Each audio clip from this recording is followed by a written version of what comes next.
Well, hello and welcome to another video cigar review from StogieReview.com. This time I'm here with Mike, and we are doing a joint review of the Nomad cigar. So, Mike, since you have all that information pulled up on your screen, why don't you go right ahead and start reading?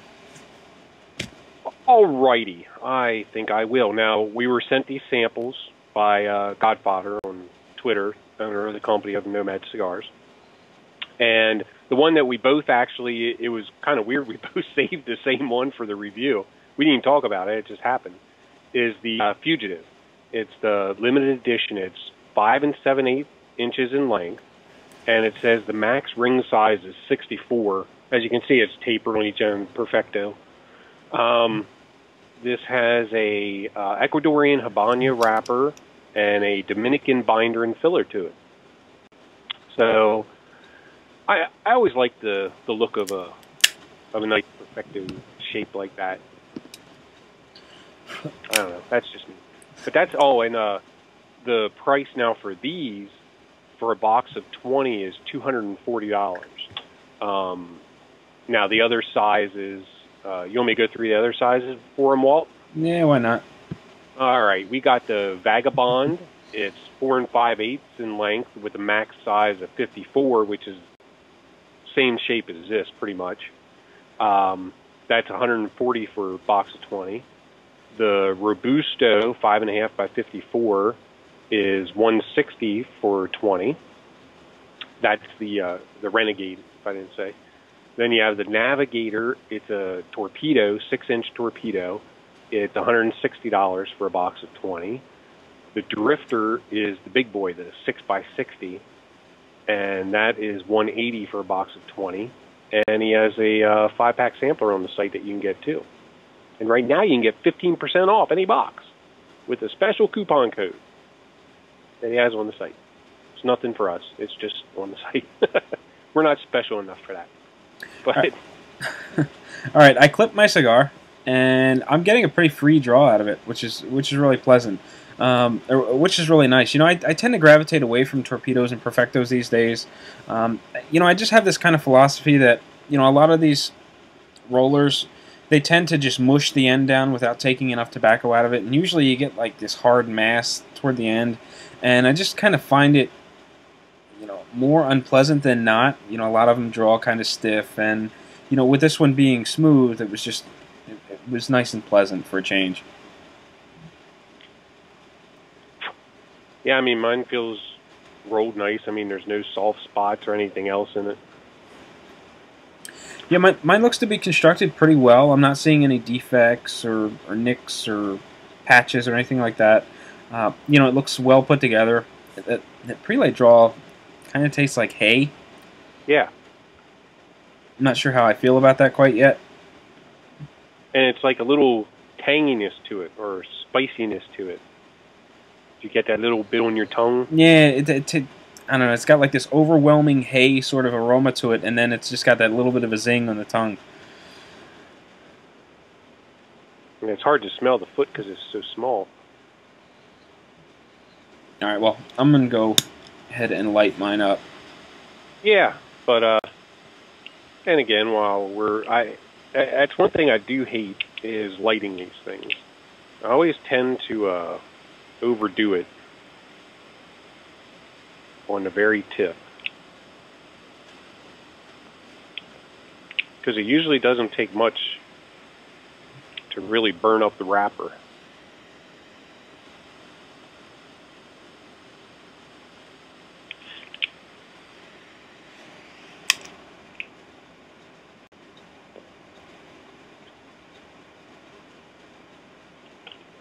It's one nice thing about using the web camera, you can see if it's all glowing or not.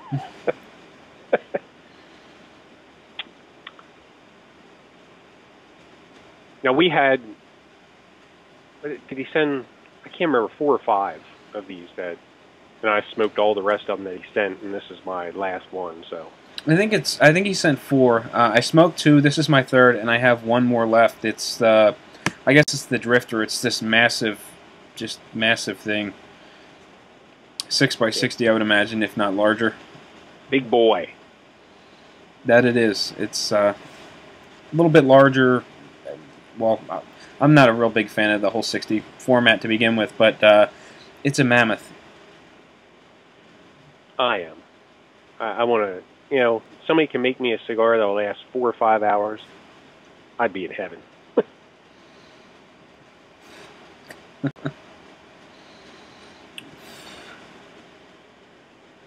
So what do you think so far? Yeah.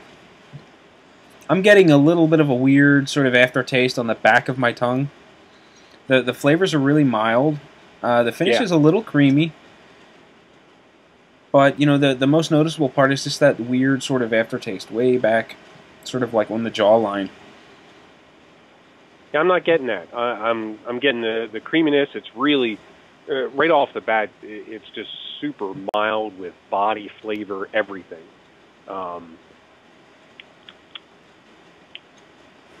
And I keep thinking of that hay on the cold draw, and it's kind of making me think of that taste now, but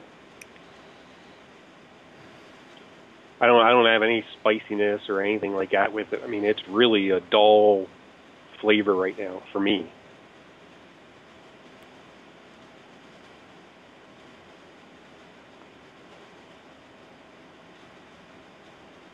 As we both puff away trying to... Well, it's kind of weird. Through the sinus, it's like Christmas. It's Christmassy sort of, I don't know, it brings memories of Christmas. It's got just a certain aroma to it through the sinus. But across the palate, it's really mild. It's creamy on the palate, but, you know, in that space way in the back where the smoke curls when you retrohale, I'm dry way back there. So it seems like there's a lot going on in the cigar, but pretty interesting. Excuse me while I crack open the beer that Jerry's been giving me hell over the last, I don't know, what, 2 weeks? That's all right. That's for you, Jerry. Just for Jerry. It's not a $9 Chimay and a Davidoff Double R, but yeah, it gets me through the day. Oh, now I didn't get Christmas through the retrohale, but I can't place that one for you.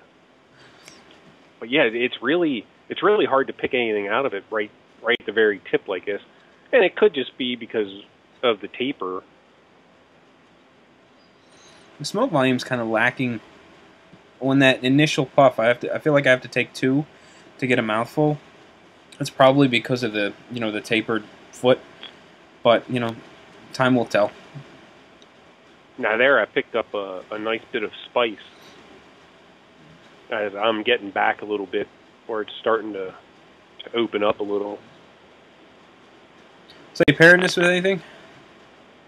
I have water here, and I have Mountain Dew on standby. All right. Well, I think that's gonna do it for the introduction portion of the video. So sit tight. We'll be right back, and we'll take a look at the first third of our Nomad. Which one is this again? Fugitive. Nomad Fugitive. All right, welcome back. Here with Walt today on the Nomad Cigars Fugitive size. And I'm a little ways into mine. And as you can, mine's burning really well. and Walt's nearing the halfway point. Yeah, Walt is having a ton of problems with his. But so far, flavor-wise, like in the beginning, it was really just super mild. The flavors have really picked up for me. Getting a leathery taste with the spice, and it's still a creamier type smoke on the aftertaste and everything for me. But mine, I haven't had to touch mine up. It's just burning great. But Walt will tell you the other side of the story. Yeah, mine's been burning more frequently on one side than the other. I've touched it up like 3 times now. We haven't been gone for very long. I don't know, it's probably been 10 minutes since we turned the camera off, maybe 15 minutes in that little break in between segments. And, mine's burning like wicked fast. The smoke's getting a bit hot. The cigar itself is getting a bit hot. I can see a little bit of a hole in the filler. I don't know whether that's causing all these problems or what the case may be, but as Mike was saying earlier, it's it starts off really mild. For me, it is still really mild. Um, I'm getting some leathery flavors now, but there's a lot of bitterness that I think is coming along with the heat. So right now I'm on the fence. I'm not particularly enjoying it. I'm really not getting anything out of it. Uh, but on the other side of the coin, Mike seems to be enjoying his, quite well. I mean, mine is really has a lot of flavor, and this is why I remember the first one I smoked of this size. I mean, it really just has an overabundance of flavor for me, and the burn is great. I don't have a problem with the burn at all. The ash is great. I don't know. I don't know. Well, but at this rate, I'm going to be done in like half the time that you are. So that should make for an interesting review as I sit here twiddling my thumbs waiting for you to finish up the, your second third while I'm sitting here cigarless. Walt will grab another cigar and do a dual review with two separate cigars. But yeah, I mean, this is, and now you say you had problems with the first one of this size that you smoked too, Second right? one. Second one. I don't know whether he sent us like a Robusto or something, but that's the one I smoked first, and I thought that was really good. I had no problems with the burn. It burned beautifully, good smoke volume, good flavor. And then I don't know, 3, 4, maybe 5 days later, I lit up the other Figurado shape that he sent. One is like 6 inches, the other one I think is like 5 with a 54 ring gauge. And I was having the same problems with that as well, where it was burning really fast. It was kind of bitter. The burn was uneven, and it was a big disappointment over that first Robusto-ish size cigar that I smoked first. And this one is leaning towards the same experience that I had with the second cigar. So I don't know. Maybe it's just the larger ring gauge. I really don't know what the issue is here. But that first sample was much better, I think. Yeah, I smoked all the rest. I smoked the big 6x60 and everything. And as what was strange about that, I really enjoyed this size, the Perfecto shape and everything, better than that 6x60. I just did. I mean, the Robusto, or I guess it was the Robusto that you sent. I should have taken notes and sizes and everything, but that got a little strong for me. But I'm a wuss. I didn't, I don't know. I just remember a good, solid flavor level, a good, decent body. All in all, it seemed to be well balanced and enjoyable. Whereas these larger sizes, again, I'm just guessing. I think it was a Robusto-ish. Could have been a Robusto or a Toro. It was a straight-walled shape, or a Parejo. I'm almost positive it was a Parejo, but that sample was much better. And I'm down into the massive, 64 bulge at this point. And I'm just getting there, kind of. You can tell just by the video how much farther Walt is than I am. So I don't know. I guess we'll come back in a little bit and see how Walt's doing and I'm doing, and in a few minutes I'll pop the band off, and Mike will be nearing the second third.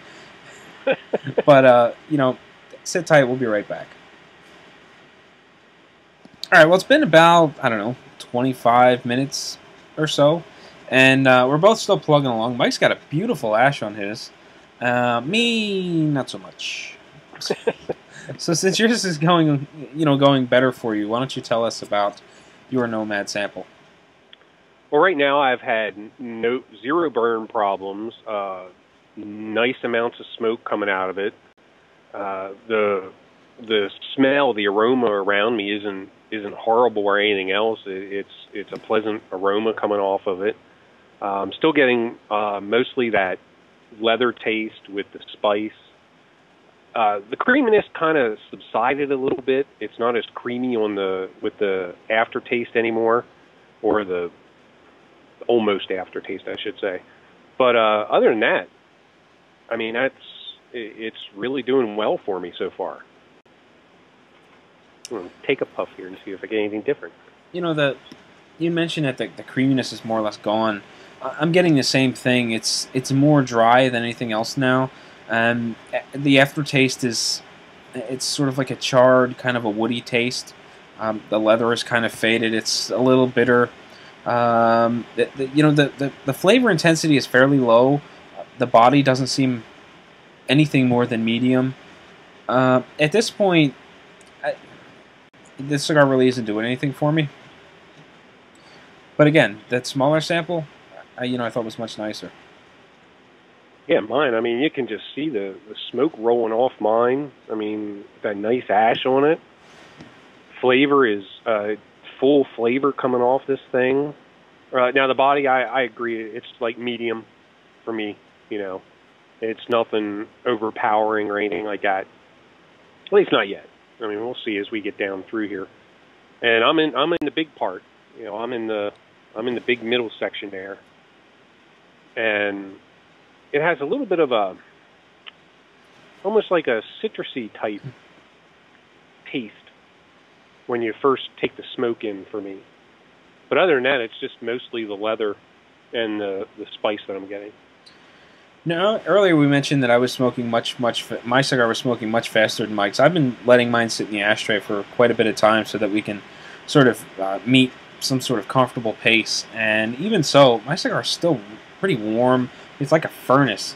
There's just so much surface area at that 64 ring gauge section that it's just remarkably hot, and I'm getting that same heat through the smoke, and I think that's where the bitterness is coming from. Yeah, I mean, mine's cool to the touch. I mean, I'm holding it right at the ash line there, and it's not burning my fingers. I mean, the smoke has been nice and cool. I haven't had any of the problems that poor Walt's having over there. And he's still a lot further along than I am. His is really, really smoking fast. So we'll probably be back in 5 minutes.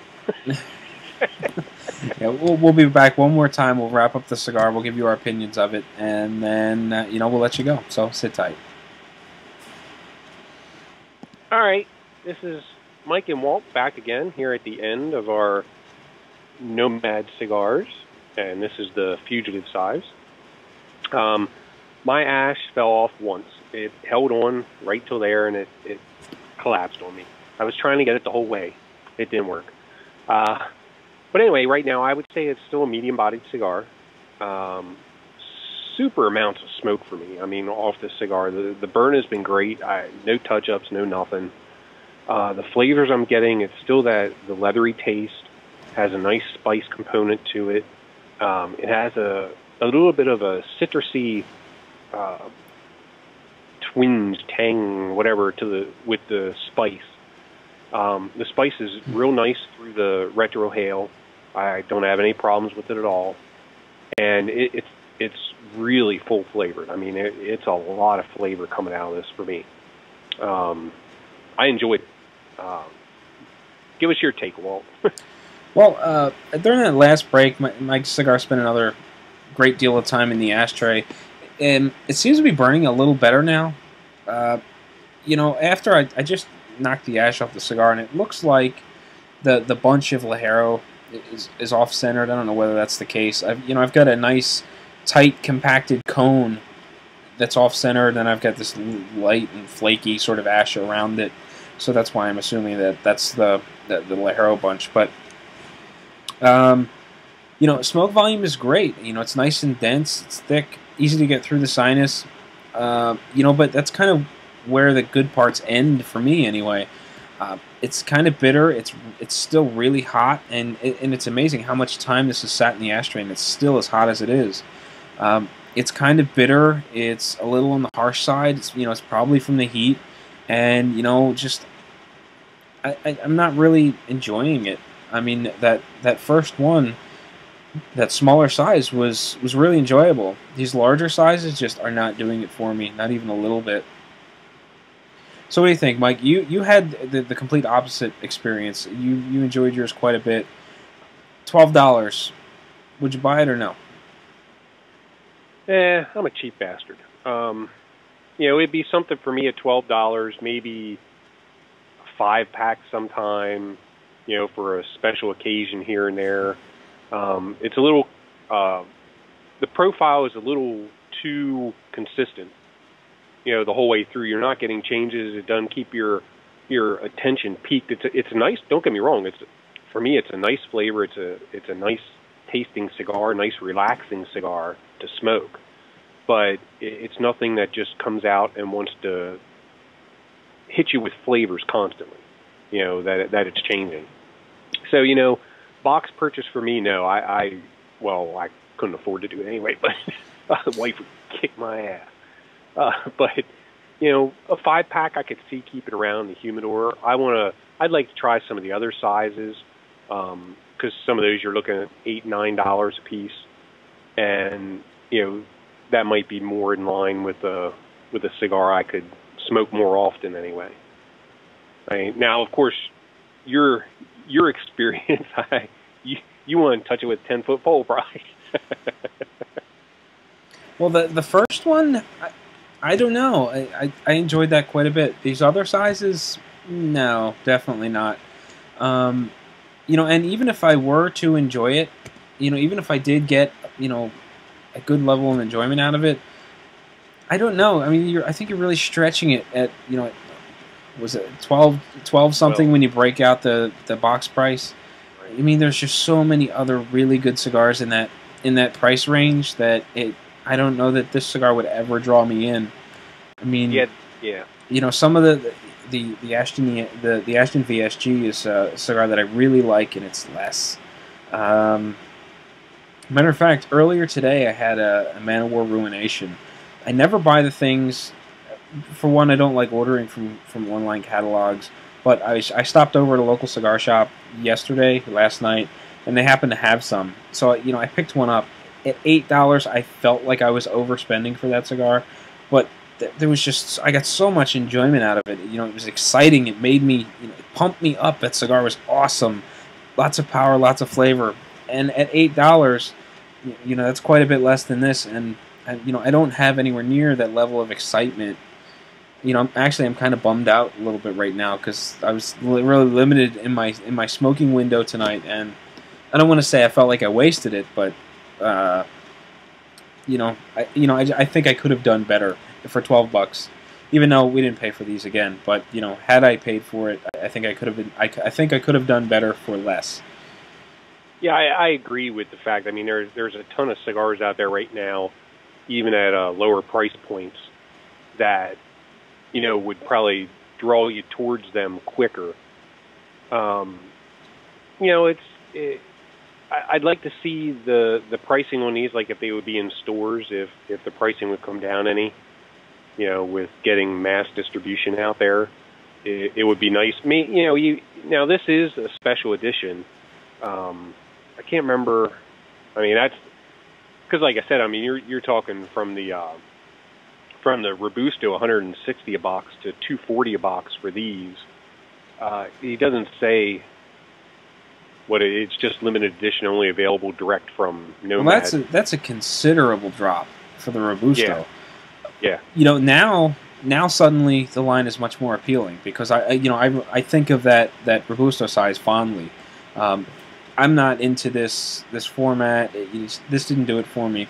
You know, if we did this review on the Robusto size, this whole review could have gone completely different because, you know, that cigar was much more appealing, and you know, at such a lower price point. Right. I don't know. It definitely has a chance to catch my attention. You know, as I'm walking through the shop, the hypothetical shop that is. Yeah. Yeah, I mean, I would love to see these at a lower price point. I mean, you know, even the 6x60 is $180 a box. You know, so that's only $9 a stick there too. But you know, I guess it is what it is. Everybody always yells at me because I complain about prices, so I'm trying to be nice, and Walt's not helping. Well, you know, I don't. You know, at $8, $9. I don't think that's out of line. I mean, you know, you're talking about a boutique cigar, limited production, small distribution. You know, I can get into that. You know, it's not something I'm going to run out and drop every day on a cigar, but you know, that's a whole lot better than $12. Yeah. So, So yeah, you know, And now, you're turning me here, Mike, because the whole time I'm thinking these are like $12, $13, $14 cigars, and now you're telling me, oh no, it's, you know, some of them are much less. this one was $12. But and see, then again, he has the Vagabond, which is the 4 5/8 length, and it has the max 54 ring gauge that's tapered, and that's only $140 for 20. So the other ones are $7, $8, and $9 a piece. It's just this one, the Fugitive, which the limited edition is 12. So we saved the most expensive one for last. Yeah. For the review. Yeah, you're the organized one out of the review here, because I looked at no information going into this. I just said, hey, Mike, this is what I got left. Let's do it.